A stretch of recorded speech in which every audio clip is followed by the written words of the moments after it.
Chapter 1. Rico could hardly see her because there was so much smoke in that tiny apartment. He squinted, staring into the kitchen again. Nah, that's not the girl. He shook his head. Yo, I'm telling you, that's her.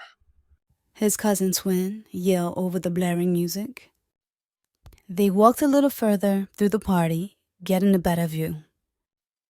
She sat perched on the windowsill, probably soaking up the only fresh air in that hot apartment. Rico squinted, looking closer. She had braids now, not the big afro puff she had a few months ago. But Twin was right. It was her. A sinister grin spread across Rico's face.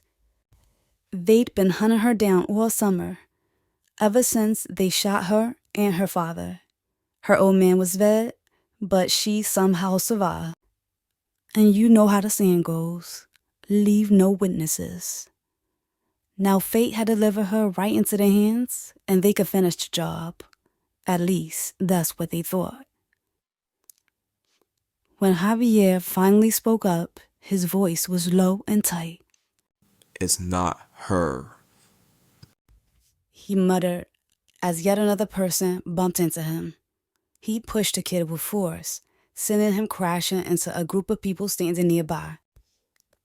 The group turned, ready to retaliate, but backed down once they saw it was Javier who did the pushing. Javier was ready to leave the party right after they stepped through the door, and it wasn't just because the place was too hot or because it smelled like musty teenagers and funky black and mild smoke. He had a bad feeling, like something was looming. The calm before the storm. I'm leaving, Javier said. As he turned to leave, he stopped dead in his tracks when he saw Twin pull out the Glock. I'm going in the kitchen. Twin announced, gun in hand. But his cousin Rico stepped in, pushing down his arm and hiding the 9mm in the shadows. It's mad people in here. You and Javier go downstairs. I'll talk to her. Twin looked confused. Talk to her for what? To see if she recognize me. If she try to run, y'all can catch her downstairs. They gave Rico a nod, then pushed their way through the crowded living room and out the door. When Rico stepped into the kitchen, she was sitting on the sill of the open window with her eyes shut tight. And for a minute, Rico considered pushing her out the window real quick. Problem solved. But just as he stepped in front of her, she snapped her eyes open and gazed up at him with a smile. Rico had been expecting her to scream, fight, or run, but her warm smile threw him off. He quickly switched up his demeanor, wiping the scowl off his face. Why you in here by yourself? I just needed some air, she said, batting her long eyelashes. She stood up, and Rico stepped closer, closing the already small gap between them. His gaze moved from her eyes down to the shiny gold nameplate resting against her dark skin. He lifted it slightly from her chest, reading it out loud. Sonny. Rico, she replied.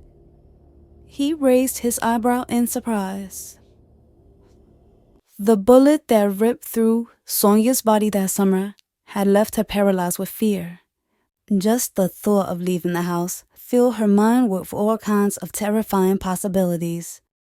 But that night, her friends convinced her to go out, telling her she had to have some kind of fun before their senior year started, especially since she had the worst summer of her life. But nothing about that may have been fun. She almost had 2 panic attacks on the walk there. Now she was hiding in the dark kitchen, wishing she was back at home in her safe, comfortable bed. As she sat there alone in the kitchen, trying to calm her nerves, she suddenly sensed somebody standing in front of her, invading her space, and sending a chill throughout her entire body. When she opened her eyes, her heart raced even faster as she laid eyes on her childhood crush, Rico. As Rico reached for her nameplate, his fingers brushed against her skin lightly, sending a spark through her body. His beautiful, bushy eyebrows raised in surprise. How you know my name? Everybody around here knows you. She stammered, trying to play it off. You stay around here? Yeah, over on Charlotte Street. He was staring at her, but not speaking. So, desperate to fill the silence, Sonia babbled on. We went to junior high together, high school too. I never saw you around. You were a year ahead of me. Maybe that's why you don't remember me. Yeah, maybe that's it. I didn't see you in school again after your junior year. Did you transfer or something? Nervousness had her talking more than she wanted to. She tried to cut herself off, but the words were already out, and now Rico was standing there with a smug smile. Nah, I just sort of stopped growing. You notice I left school? You had a crush on me? Not a crush. She laughed nervously as he stepped closer. I think I do remember you. You was mad quiet, wore those long skirts all the time, and you used to wear glasses. Yeah, I got contacts now. You look better now. I can see your face. He slid his rough palm down her forearm, taking her hand. You should give me your phone number. Sonia hesitated before finally shaking her head no. I got a boyfriend. So? I can't give it to you. Sonia laughed. Then, trying to slide away, she said, I should go find my friends. Rico gave her a nod and released her hand. Sonia walked through the party floating. Now, she was happy that her friends dragged her to that horrible party. After months of anxiety about the unknown, she left the house, and not only did nothing bad happen, but a dream she'd been having for years actually came true. She couldn't believe it. When Sonia finally spotted Ebony, she was in a heated argument with some boy. Her pale, peach-colored skin was deep red, almost matching her Kool-Aid color hair. Why you acting so stuck up? Sonia heard the boy yell. Because I already told you no. Ebony yelled right back. As soon as she saw Sonia, she grabbed her arm and they took off into the crowd. Let's find Yanni and get out of this raggedy little party. Ain't nobody here but lames anyway. Sonia wanted to stay just a little bit longer, maybe see Rico again, feel that buzz one last time. But before she knew it, Ebony was dragging her toward Yanni and telling her that they were ready to go. Yanni, who was still swinging her thick hips to the music, said, But we just got here. Sunny is in pain. Her back hurts. Ebony lied, pulling Sonia close. Yanni rolled her eyes, finally stopping her little two-step, and with that, the girls left out. Outside, as Sonia and her friends weaved through the crowded sidewalk, someone yelled her name. All three of them turned to see Rico cutting through the crowd like a predator on the prowl. People cleared the path as he made his way straight toward her. A small smile lit up Sonia's face as her friends looked on in confusion. Hey, Rico. Yanni and Ebony sang in unison. What's up? He said before turning to Sonia. I was waiting down here for you. Wanted to see if you needed a ride home. His voice was heavy with flirtation. No thanks, we can walk. Sunny is hot. Ebony spoke up.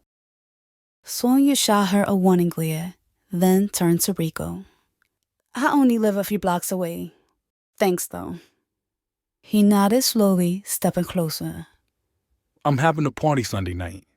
I want you to come, so we can finish talking. Before Sonia could say no, Yanni answered for her. We'll be there. Will you? Rico asked Sonia. Yeah, she nodded with a smile. I'll pick you up Monday night. Charlotte Street, right? She nodded. Then her voice went all soft and flirty as she read off her address. After the girls parted ways with Rico, and they were halfway up the block, Ebony asked, Sonny, since when are you and Rico friends? "We're not. We just talked for a minute at the party." And now he's waiting around outside to give you a ride? Sonia rolled her eyes, but deep down, she was starting to wonder the same thing. All of a sudden, Rico Alvarez was checking for her. After years of not even knowing she existed. It was crazy. Like, she was starring in one of those stupid teen movies where the nerdy girl gets a makeover. Then, the most popular boy in school suddenly wants her. Sonia always thought those movies were unrealistic and made no sense. But this made even less sense. Sonia didn't get some makeover, transforming her into a bombshell overnight. Matter of fact, she was looking her absolute worst, dressed in a way too big t-shirt and an ugly pair of baggy jeans that made her already skinny frame look even scrawnier. Something was off. Before the girls turned the corner, Sonia glanced back one last time to get another peek at Rico. He was leaning against an old rusty car with his cousin twin and some other boy who she didn't recognize. The weird thing was, all three of them were staring right back at her. The butterflies in her stomach were replaced with a swarm of angry bees. I sweated my hair out at that stupid party.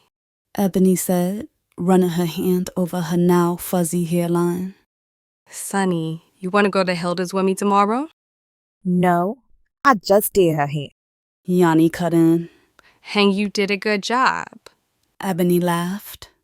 But Hilda will hook her up. Ebony glanced over at Sonia. You want to look cute for Rico's party, don't you? Sonia remembered how painful her last visit to that Dominican salon had been. But then she remembered how the fiery hot blow dryer made her hair all sweet and shiny. "Yeah, I'll go." Yanni shook her head. Next time you ask me to do your hair, I'm charging you. Inside Sonia's house was freezing. Her mother had the AC on full blast, and even with the TV blaring, you could still hear the air conditioner unit roaring in the living room window. Sonia shivered as she sat down on the couch. Her mother, who was all cozy and wrapped in a blanket, swiveled around in the recliner, looking over at her. That was fast. Gloria remarked.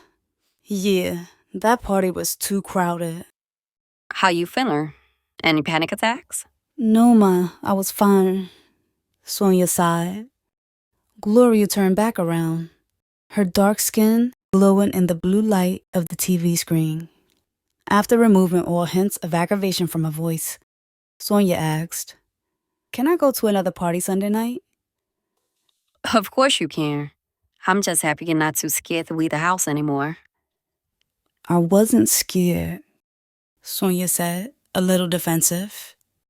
Gloria let out a soft sigh and corrected herself.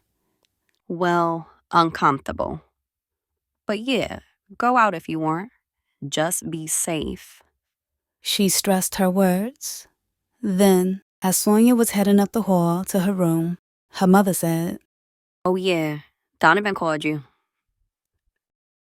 The next day, Sonia sat in bed with the phone to her ear as she took down her braids. Sonny, you need to hurry up. It's Saturday and you know the salon won't be crazy. Ebony said, "I could take them down a lot faster if you didn't call." Sonia laughed, with her fingers tangled in a stubborn braid. Don't blame me. You should have finished doing that last night. "I was up late talking to Donovan." You know Johnny brought him up last night after we walked you home. She said you get with Rico at the party and finally leave him. Ebony laughed, her voice amped up with gossip energy. Knowing how much Ebony liked to start drama, running back and forth between friends, Sonia kept it neutral as usual, changing the subject. "How you getting your hair done?" I want to dye it a different shade of red, something even brighter, and get it cut shorter. "It's already short. You talking about a fade?" No, not a fade. Maybe a pixie cut. Suddenly, Sonia heard a faint knock at the front door. Let me call you back. Somebody's knocking. Maybe it's Rico. Ebony teased. Sonia laughed and hung up the phone, but before stepping out of her room, she quickly checked herself in the mirror, smoothing down the unbraided hair that was sticking up on her head. Who isn't? Sonia asked, squinting through the peephole. Councilman Sanchez. The Puerto Rican man in the suit responded. She opened the door a little, and the man flashed a grin that seemed a little too wide. You're Sonia, right? She nodded, confused. It's nice to finally meet you. He said as his expression turned serious. I'm so sorry about what happened to you and your father over the summer. Hearing your story really moved me, and I decided I needed to do something about the violence going on around here. We're having a peace rally Monday, and I'd love for you to come. Maybe you could say a few words? A speech? The thought alone had Sonia's heart pounding. I don't think so, she stammered. Then her mother walked up behind her. A scowl was on Gloria's face as she said, I already told you she can't do it. As Sonia and Ebony walked from the salon, Sonia had a new pep in her step. All that pain at Hilda's was worth it. Her hair was shiny, silky, and thanks to Hilda sewing in a few tracks, flowed down her back, blowing in the wind, making her feel like she was some sort of video vixen. Every window was a mirror, and Sonia couldn't stop checking herself out. After she split up with Ebony at the corner of her street, Sonia spotted her boyfriend Donovan waiting at the top of the stoop. He must have been waiting there for a while, because when Sonia got close, she could see the annoyed look on his face. But his mean mug quickly disappeared after seeing her. Donovan's eyes lit up. Then his 6 feet 5 inch frame moved down the steps quickly. You did all this so we can go to the movies? He asked, still smiling. Or what? I just got my hair done. Sonia smiled while playfully flipping her hair like she was in a shampoo commercial. Yeah, but you know how your hair been looking all summer. He remarked, wrapping his arm around her waist. What you mean by that? She laughed. He laughed a little too. Then, trying to clean up his comment, he said, I didn't mean it like that. You went through a lot this summer. Nobody expected you to be looking your best, but you know what I mean. Sonia knew exactly what he meant.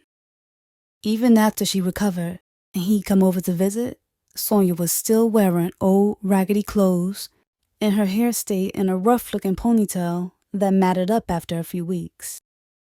She hated when he'd come over and see her like that, but at the same time, she didn't have the energy to care enough about looking good for him or anybody else. I'm just saying, you look real good. He kissed her softly. You back feeling better? I told you I'm good. Good enough to come over to my house? He asked with seduction in his voice. I thought you was taking me to the movies. Sonny, I've been waiting 3 whole months. Okay, but we going to the movies afterwards.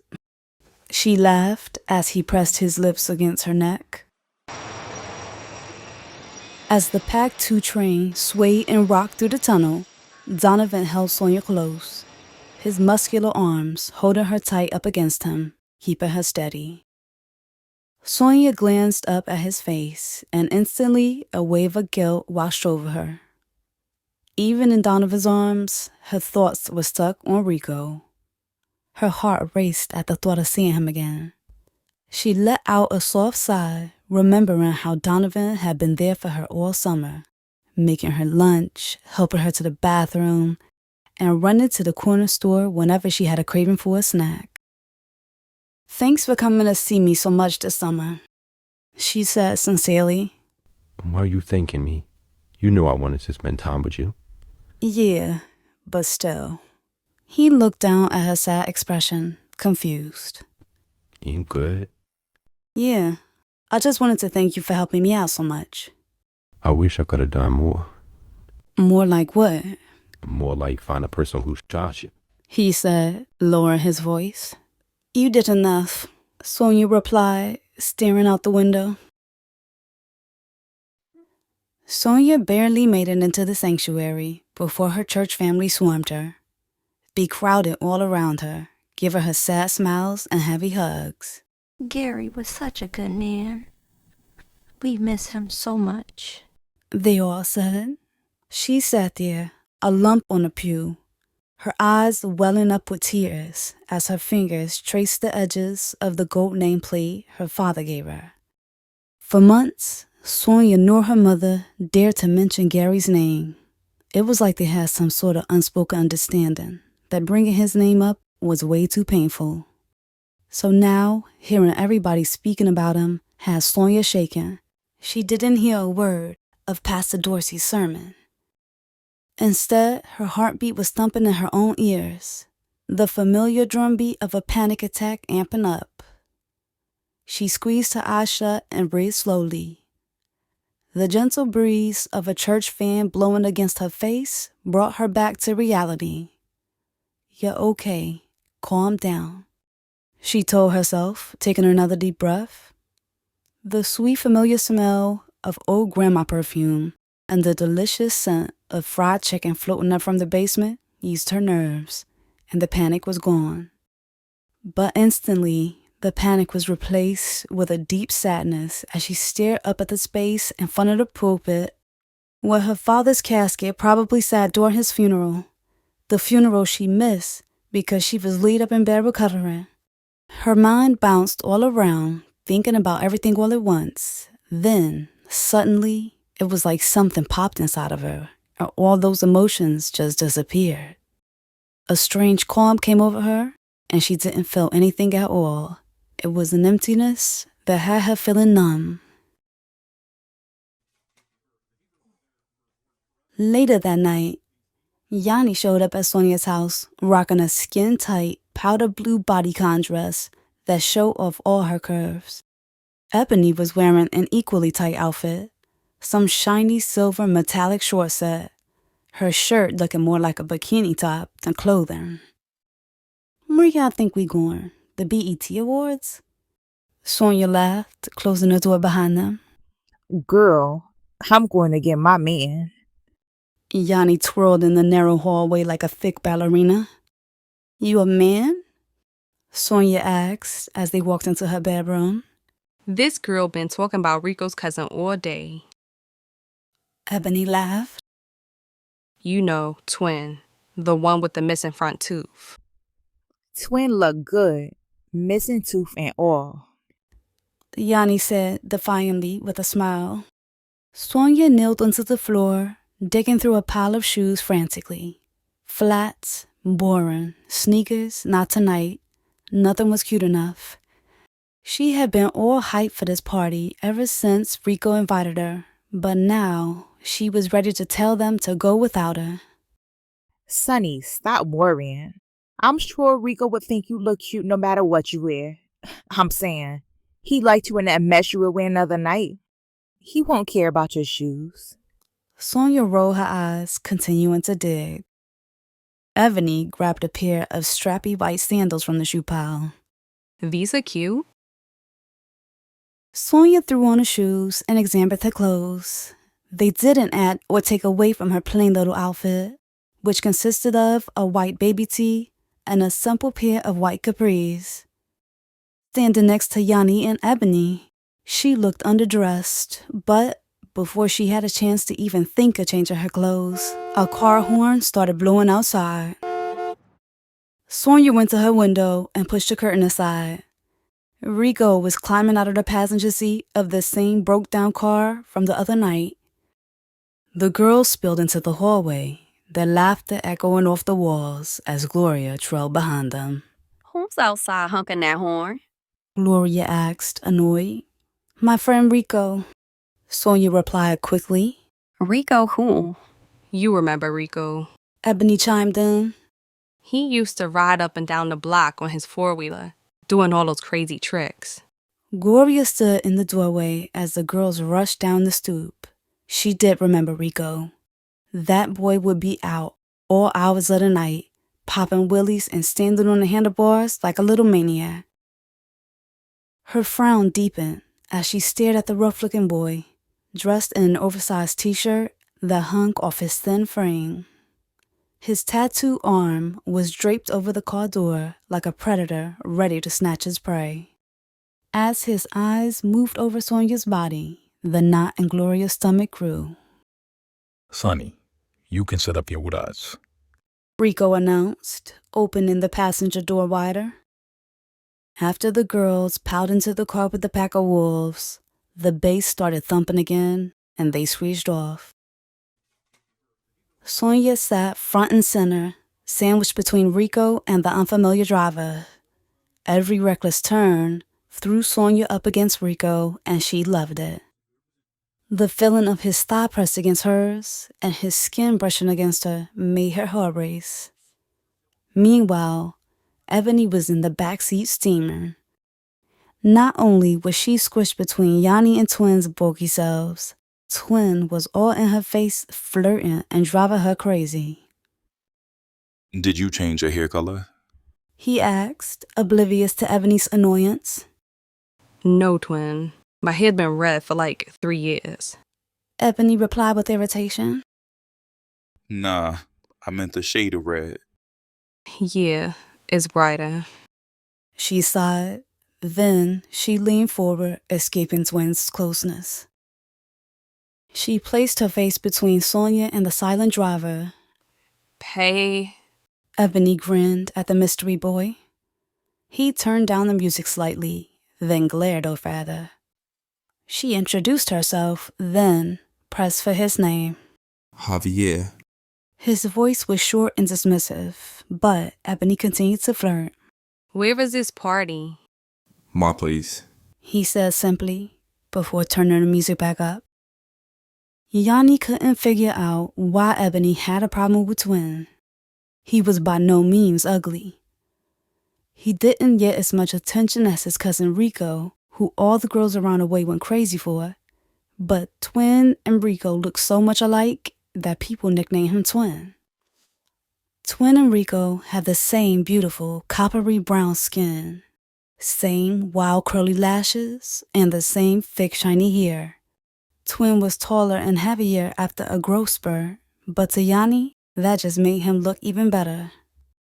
Yanni turned at the waist, smiling at Twin and showing off her deep dimples. Twin, where you been at? I ain't seen you in a minute. He grinned, revealing his missing front tooth. I've been around, you know, making money. He ran his tongue over the empty space where his front tooth used to be. Yanni wished he wouldn't do that. Javier's place was empty except for 2 girls. Sonia recognized the short, dark-skinned one immediately. Twin sister, Lucky. She was speaking to a girl that Sonia didn't know. Lucky and her friend glared at the girls with attitudes, then went back to whatever they were talking about. This is the party? Ebony rolled her eyes. Twin said people on their way over. Yanni announced, sitting on the love seat with Sonia and Ebony. Sonia looked across the room. Javier and Twin were messing around with the stereo, and Rico was slipping out the front door without saying a word. Javier's place was the biggest apartment Sonia had been in her life. Her eyes moved all around the place. Not only was it large and spacious, everything in it looked expensive. Plasma TV, a gigantic stereo, and high-end leather sofas. On the way upstairs, Sonia overheard Ebony grilling Javier, and he mentioned that he lived alone, no parents or roommates. Now, Javier only but a few years older than Sonia, barely in his 20s, so she knew there was only a few ways a boy his age could afford all that. Yanni, you and Twin were getting real close in the car. Ebony snickered. Yup, and you better go get a Javier before that girl takes your man. Yanni nodded toward Lucky's friend, who had made her way over to the stereo and was now smiling all up in Javier's face. As the beat dropped, Yanni was officially in her element. She hopped up from the love seat and was moving her body to the rhythm. Sonia watched in awe. Yanni, as usual, was all bold and confident, not just dancing, but moving in a way that demanded the attention of everybody around her. Yanni floated over to Twin, draping her arm over his broad shoulders. Then, without saying a word, he was under her spell and moving to the middle of the empty living room, holding Yanni's hips as they started grinding to the music. Javier is cute, right? I mean, yeah, he got that bit ugly scar, but he could still be a model. Sonia was only half listening, but after hearing Javier and the word model in the same sentence, Sonia's attention was piqued. She glanced over at him. Javier had high cheekbones, wide-set eyes, and a wide mouth that made him look more like a frog than a model. As Sonia looked Javier over, he caught her staring, then shot her an ice grill that was so intense she wondered what she'd done to piss him off. As she timidly looked away from him, Ebony continued. Yanni told me outside that Javier got that scar from his mother. Said she slashed him in the face right before he killed her. That sounds crazy. It is. I know she just said that to scare me. Ebony shook her head. How did Yanni even know Javier? Sonia asked. You know Yanni's friend Tracy over on 169th Street? Yanni said Javier used to mess with her. Ebony grinned, then asked. You know what else Yanni told me? She said Rico is with some girl named Drea. And why would I care? Sonia tried to hide her disappointment. I'm with Donovan. Yeah, all right. I just wanted to let you know before you got too excited, Ebony said in a satisfied tone. As Javier walked past them, heading to the kitchen, Ebony announced that she was going in to talk to him before Lucky's little friend could block her again. Ebony stepped over to the fridge as Javier reached inside. What you drinking? She asked, fluttering her overly mascara eyelashes. Without responding, he lifted up a bottle of Grey Goose, showing it to her. I'll take some. She smiled sweetly. He grabbed a plastic cup from the counter, then gave her a heavy pour. Ebony sipped it, and the vodka burned its way down her throat, making her eyes water. Javier smiled for the first time all night, then asked, You want some juice? I'm good. She shook her head, running through the pain. Suddenly, Ebony and Javier heard a loud thud come from the living room. They rushed back in to find Sonia holding back Yanni, while Lucky, tiny but fierce, was hopping around on Javier's leather sofa like a featherweight boxer. Yo, get off my couch. Javier yelled as Lucky's stilettos dug further into the leather sofa. He grabbed her arm, moving her down to the floor. After Javier put Lucky to the other side of the room, Twin stepped up, handing his sister a blunt. Here, hit this and calm down. Twin said with a sigh. This is why we don't invite you nowhere. Always starting something. Ebony wanted to ask what happened, but from the look of rage on Yanni's face, she knew better than to reignite her anger. I swear, I'm never coming to another one of these parties again, Ebony said, staring at the girl who was back at Javier's side. I'm over this. We can leave, Yanni muttered. As the girls made their way to the door, Twin said, Y'all leaving already? Yeah. I'll see you around or something, Yanni said, rolling her eyes. Twin hurried over to Yanni, catching her before she could step out of the door. Nah, you can't leave yet. He slid his hand around her waist. As soon as Sonia and Ebony saw Yanni's expression soften, they knew they weren't going anywhere.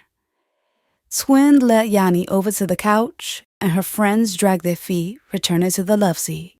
After what felt like an eternity, Rico finally returned, walking into the apartment with a group of giggling girls trailing behind him. Sonia's eyes immediately scanned their faces, wondering which one was Drea. Did something happen? Rico asked, noticing the tense atmosphere. Lucky trying to fight Yanni. Twin said. Yanni, you good? She nodded and sipped her drink, but her tensed-up jaw said otherwise. A minute later, Rico was out the door again. This time, he returned minutes later with a bunch of boys. He plopped down onto the love seat beside Sonia and let out a heavy sigh. I'm so tired of running up and down the stairs. Sonia didn't respond. You have a feeling? He asked her. She raised an eyebrow. Of course not. Nobody's here, and you keep disappearing. Oh, so you not having fun because I'm not around. He smirked. She couldn't help but smile too, then roll her eyes, forcing her smile away. I'm just saying, you invited me and you're not even here. Javier's buzzer is broke, so I've been downstairs waiting to let people in. He draped his arm over her shoulder, moving in close. I thought you would change your mind and not come out tonight, since you kept shutting me down the other night, talking about you had a man. Well, it's just a party, right? She shrugged. I gotta tell you something. I wanted to see you so bad. I made up this whole party just so I could talk to you again. She studied his face for seriousness. You for real? Yup. Ask anybody here. I just invited them tonight. You wanted to see me that bad? I did. Sonia looked away from his intense stare, her heart pounding along with the beat of the music. Let's get out of here. Go somewhere private so we can talk.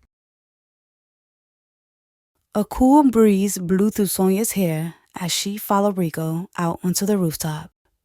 Standing near the building's edge, she stared down at the street below, where tiny cars crawled like bugs and people were no bigger than ants. Couldn't we go downstairs, out on the sidewalk or something? She asked with a hint of timidness in her voice. Nah. Too many people. Up here, we can have some privacy. He said, lighting a blunt. You switched up your hair. Yeah, I got it done for church, she said, making him laugh. She smiled too. For real, I hadn't been back to church in a while, so I got my hair done. Yeah, he said with a nod. They stood in silence for a minute.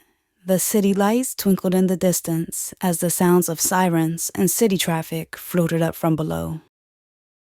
Rico hit the blunt, then held it out to Sonia. I don't smoke, she said, shaking her head. He squinted as smoke floated out of his mouth and curled around his head like some sort of sinister halo. He was staring off into the night, and Sonia's eyes were moving all over his face.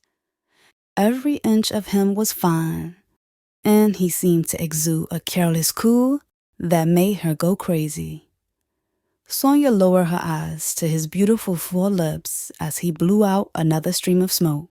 Come sit up here. Rico gestured, patting the concrete ledge beside him. You must be crazy, she said, but then softened as he placed his hand onto her waist. I promise, I won't let you fall. Sonia wrapped her arms over his shoulders, hugging him tightly. Then, as she climbed up, she smiled and said, If I go down, you're coming with me. Rico parted her legs, standing between them, and pressing his chest to hers. Before she knew it, Rico was moving his face into the curve of her neck. You smell mad good, he said before kissing her softly beneath her ear. Rico, I told you I got a boyfriend, Sonia said, loosening her grip. So?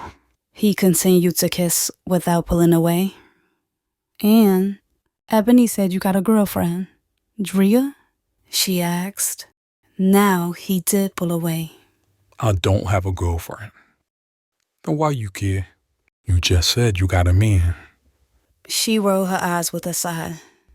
Anyway, we just talking, right? He asked, caressing her lower back. Or do you want to go back downstairs?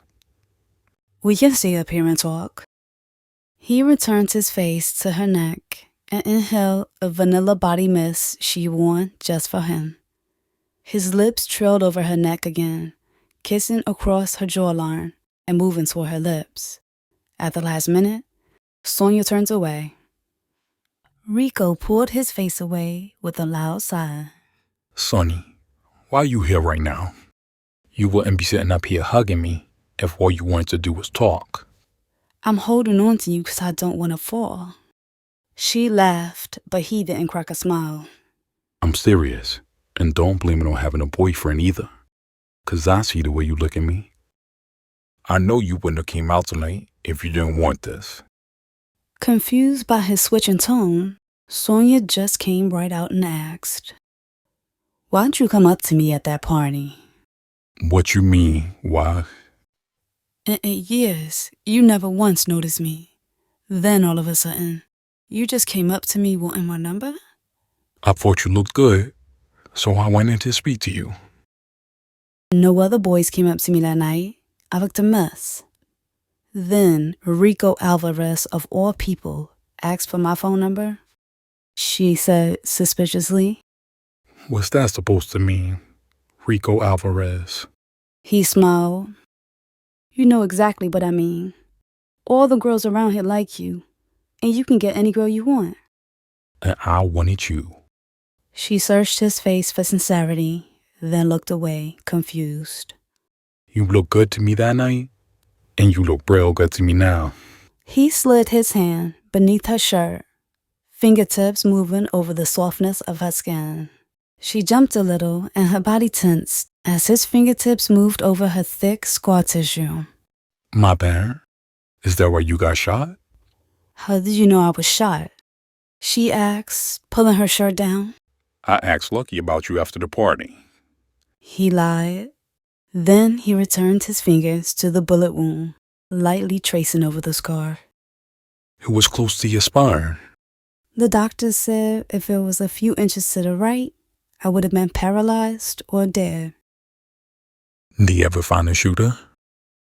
She shook her head. I can find the person who did this, if you want me to. Sonia rolled her eyes. How you gonna do that? He took her chin in his hand, turning her face to his. You do know who I am, right? The seriousness of his tone made her believe that he really could do the impossible. You serious? She asked with hope. Just say the word. She nodded, then, with a pleading look, said, I want you to find him. Consider it done. Sonia looked at him with a soft, grateful gaze. You know what's crazy? The other night, before the party, I was so scared to leave the house, I begged God to please find the person who did this to me. I wanted to know who killed my father, so I wouldn't have to live in fear all the time, afraid to even leave the house. Then you just showed up out of nowhere, and now you're telling me this. Rico stared at her, wondering for a second if he really had been outed by some imaginary man in the sky. Nah, he thought, it was just a coincidence. You think all that is real? Prayers and God and stuff? I do. He twisted his lips in doubt. Alright, so jump off the roof right now and pray on the way down that God will reach out his hand and snatch you up. That's not how it works. How it worked then? For one, we're not supposed to test God. And two, I just know God is real. I know he saved my life that night I was shot. She looked like she was on the verge of tears. Then, she shook her head and said, I know I sound crazy. Nah, I know what you mean. I had times where I felt like something was looking out for me too. I don't know if I believe in God and all that, but I always been a spiritual person. He said, stroking her lower back, his touch making her melt. I know this lady. She help me out sometimes. She be communicating with the ancestors. Powerful spirits on the other side. She get them to look out for me, protect me from all kinds of negative energy, and get me whatever I want. Sonia made a face and laughed a little. Yeah, right. That stuff is not real. It is. It's just tapping into the natural energy around us. She shook her head. How you know it's not just a scam? 'Cause I always get what I want. Sonia stared at Rico blankly as he continued to speak about what she assumed was nonsense. Communicating with our ancestors was natural for us, and we did it all the time before they kidnapped us and cut us off from our culture. To shift the topic away from death, spirits, and ancestors, Sonia asked, "Where you from anyway?"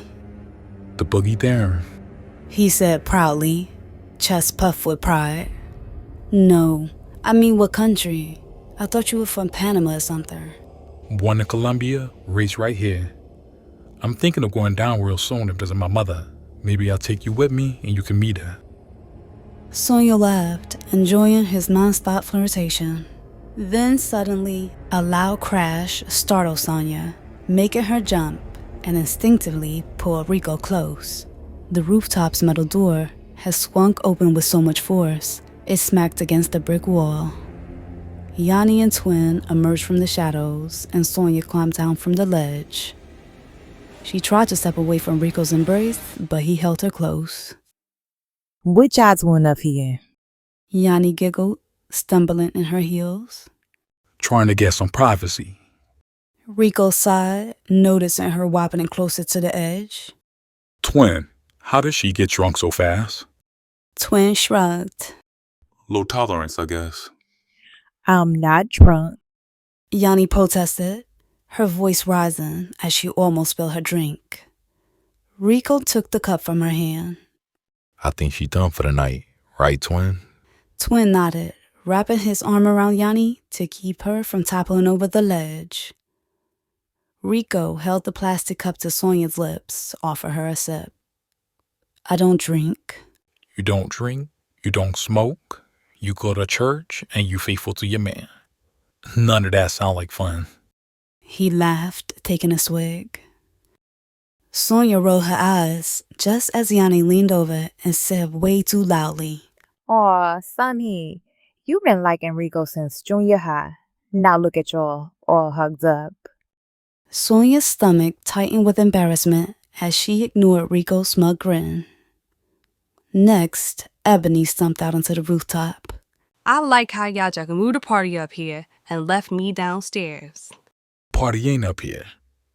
All of y'all can go back downstairs so me and Sonny could talk.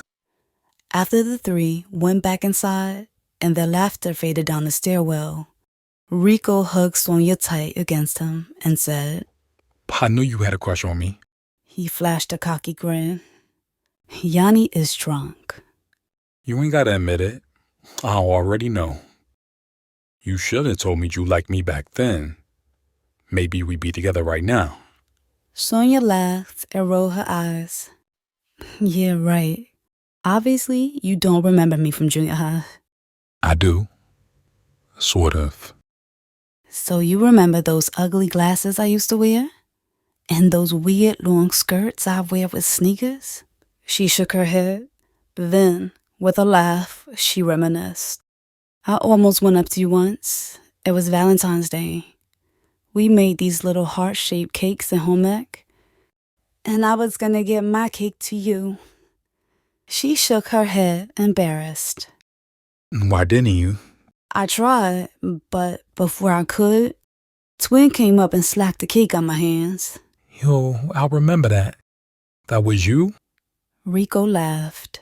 It's not funny. She playfully pushed him away. Pink and red frosting was smeared all over the cafeteria floor, and you laughed at me back then, too. She tried to pout, but a smile kept creeping back onto her face. Yeah, I felt bad for laughing. Remember, I gave you some money and told you to buy another cake. I remember. That was part of the reason I liked you so much. You could be so nice sometimes, no matter who the person was. I knew you liked me. I still do, she replied confidently, no longer shying away. There was something about the way Sonia was staring at him now, with a new look filled with confidence and flirtation that was turning Rico on. He pressed his lips to hers, then slid his tongue into her mouth. A spark shot through her body as his hands moved down her back, over her hips and onto her soft cheeks, squeezing them firmly. He plunged his tongue deeper, making her feel lightheaded and lighting a blazing passion between them, a fire that would eventually burn them both.